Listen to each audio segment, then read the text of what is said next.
ଷୋଳରୁ India trade expo Puri रे प्रथम थर पर बगला धर्मशाला परिसर में इंडिया ट्रेड एक्सपो वाणिज्य मेला अनुष्ठित होब। ए मेलार देशर विभिन्न राज्यों 70टी स्टल सहित देश बाहर 10टी स्टल को मिसाई मोट 80टी स्टल भाग नेबे।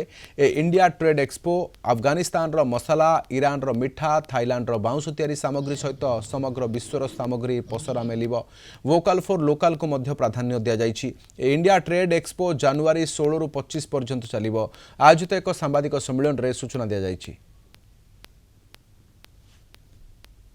अफगानिस्तान रो आपणकर स्पाइसेस ऊपर आसुची मसला जातीय ये ऊपर ईरान रो आपणकर मिठाई ईरानी मिठाई बहुत फेमस वर्ल्ड वाइड डेजर्ट से माने हनी भी ईरानी हनी भी बहुत फेमस तो से हनी भी आणुछंती प्लस आपणकर जो थाईलैंड रो आसुची सेटा विभिन्न शौकीन पेपर घर सजाइबा पई जो जिनस दरकार से माने आणुछंती पेपर प्रोडक्ट आणुछंती किछिटा रेडवुड रो नाली काठर किछिटा जिनस आणुछंती जोटा कि शौकीन जिनस घरे सजाइबा पई ता सहित आम इंडिया रु मार्बल आर्ट भी आसुची जो थे घर भितर छोट छोट फाउंटेन ड्राइंग रूम रे आमे लगे कि तक ये करूचे। हमर बगला धर्मशाला रे एटार आमे होउची एटा आ 16 तारीख रु 26 तारीख पर्यंत एटार हमर ऑपरेशन अछि दिन 11 टारू राति 10टा पर्यंत एटा ऑन रहिबो।